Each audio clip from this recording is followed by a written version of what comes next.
Assalamualaikum warahmatullahi wabarakatuh. Kita lanjutkan obrolannya Mas Pujo ya. Mas Pujo ini pernah tinggal di Australia, bukan Australia, selatannya Australia, New Zealand ya.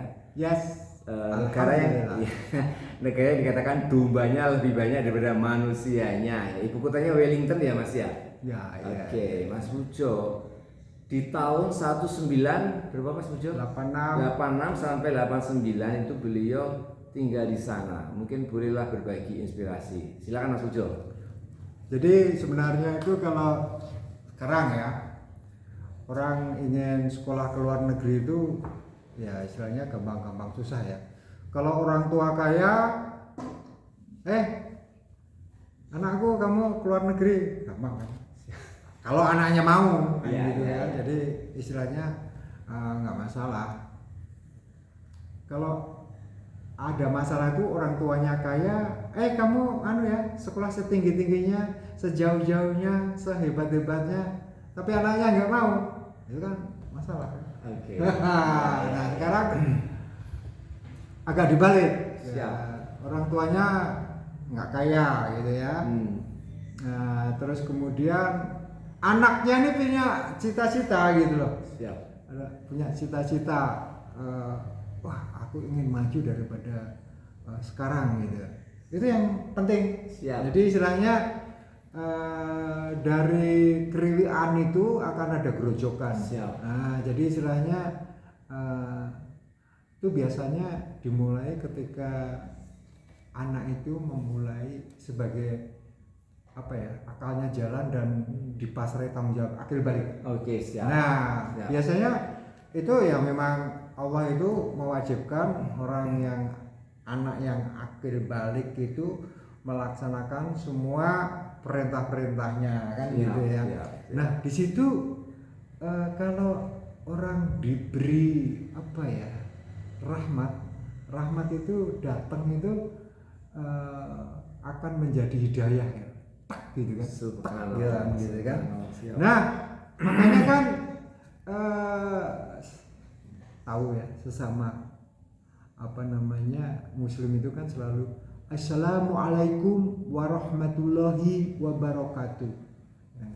Semoga segala keselamatan, Assalamualaikum warahmah dan rahmat Allah wabarakatuh, dan barokah Allah ada padamu. Nah, masalahnya itu kan tahu tapi kadang-kadang nggak sadar bahwa ini itu sebuah doa. Jadi istilahnya kalau sesama muslim yang kafah itu kalau salam gitu kan begitu datang ya kafah.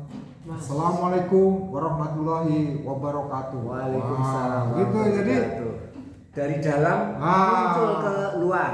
Diterima dengan baik. Waalaikumsalam warahmatullahi wabarakatuh. Kadang-kadang Assalamualaikum. Waalaikumsalam. Itu hanya semoga selamat ya gitu ya, nggak masalah. Itu biasanya kepada sesama orang yang belum kenal kan Assalamualaikum aja karena kita belum kenal backgroundnya. Tapi kalau sudah kenal bener itu kan salamnya ya lengkap lah. Assalamualaikum warahmatullahi wabarakatuh. Jadi ada 3 keselamatan, rahmat dan barokah. SRP, subhanallah. Terima kasih Mas Pujo. Mau dilanjutkan lagi tentang New Zealandnya gimana perjalanannya menuju New Zealand? Agak memenuhi sedikit rahmat itu. Rahmat itu sesuatu meletek gitu kan. Terus kemudian kita dapat, wah ini dapat rezeki gitu. Barokah apa enggak? Nah dilanjutkan. Masya Allah. Barokah.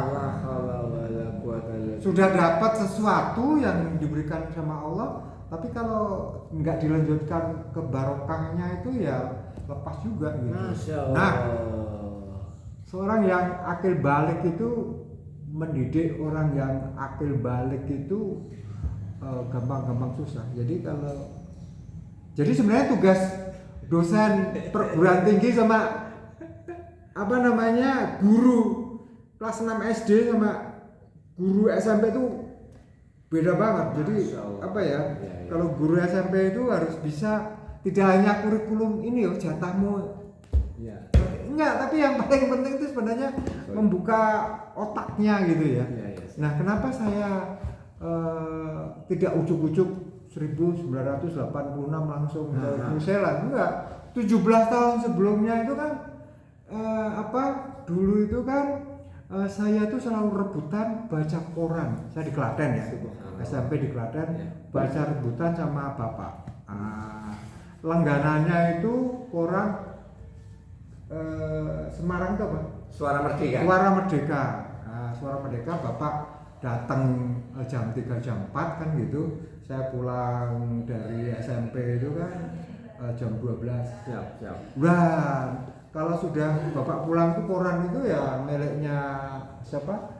Miliknya bapak gitu kan. Anak atau istri itu nggak boleh belakangan aja gitu. Okay. Jadi memanfaatkan jam 12 sampai bapak datang itu saya lalak semua. Siap. Koran itu kan. Anak SMP. Ya. Anak SMP dan saat itu belum ada yang namanya internet ya. Kalau sekarang kan gampang. TV sudah ada belum TV? TV yang hitam putih. Hitam Iya, putih. menarik. Cuman kalau lihat Muhammad Ali itu kan nonton bareng. Iya, siap. Nah, akhirnya saya saat itu kan agak gemes ya. Iklan itu mobil Toyota 1973. Itu kan mobil yang masuk kotaan. Kalau dulu import kan. Belum ada pabrik assembly di sini. Import gitu. Saya mikir ini dari Indonesia selalu ada berita ekspor gitu. Berita ekspor kan. Tapi yang ekspor itu kan istilahnya pasir besi kan. Nah, yang diekspor itu pasir besi, istilahnya 1 truk atau 10 truk gitu. Balik Toyota. Itu kan. Saya mikir ini ada sesuatu ini yang kurang ngeling gitu ya. Nah, saat itu saya berpikir saya harus menjadi insinyur mesin. Subhanallah. Insinyur mesin. Tadi di SMP cita-citanya insinyur mesin ya? Ya karena pengen membuat mobil, masa Indonesia nggak bisa gitu. Siap. Nah terus tapi dalam perjalanannya itu kan bapak pensiun kan, tahun 74-nya itu, ya udah saya masuk SPMA. Begitu masuk SPMA kan saya lulusan SPMA kan nggak bisa meneruskan ke teknik mesin.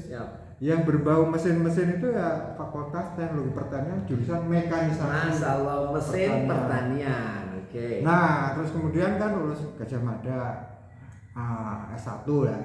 Tapi sebenarnya saat itu belum ada S1 ya, adanya sarjana muda dan sarjana penuh. Karena sistem lama kan. Siap. Nah, tapi dalam proses itu kan zaman dulu itu bapak tuh sangat keren, punya agenda yang ada daftar kedutaan gitu. Iya betul. Iya.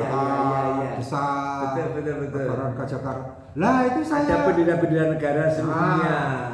Itu saya saya bikin surat gitu. Saya kirimi dengan bahasa Inggris yang belepotan. Biasa ya. I want to go to your country. I want to study. Itu pakai kamus yang biru itu. Ya, Eko Sadili ya. Nah, itu kan akhirnya saya kirim itu ya yang nanya saudara habis itu.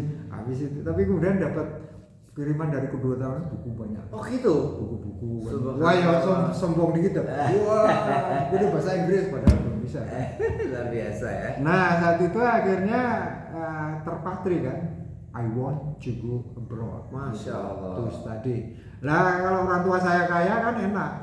SMA terus kemudian kursus bahasa Inggris langsung aku pengen keluar negeri kan. Jadi. Iya. Tapi orang tua kan nggak bisa. Udah pensiun. Jadi beasiswa kan. Subhanallah. Cari beasiswa saat itu dan sekarang beda. Kalau sekarang itu istilahnya modal TOEFL-nya udah bagus dulu atau sudah oke gitu. Beasiswa itu yang nyamperin kita gitu. Iya. Kalau dulu kan harus ngulik kan gitu. Siap. Nah, akhirnya 17 tahun kemudian baru dapat yang namanya beasiswa gitu loh. Itu makanya saya memilih pusat penelitian teh dan kimia itu saya riset di sana begitu lulus, direkturnya juga pembimbing saya, Dek, kamu kerja di sini aja jadi peneliti. Terus saya bilang, kehebatan peneliti apa? Bisa disekolahkan ke luar negeri. Hah? Oke.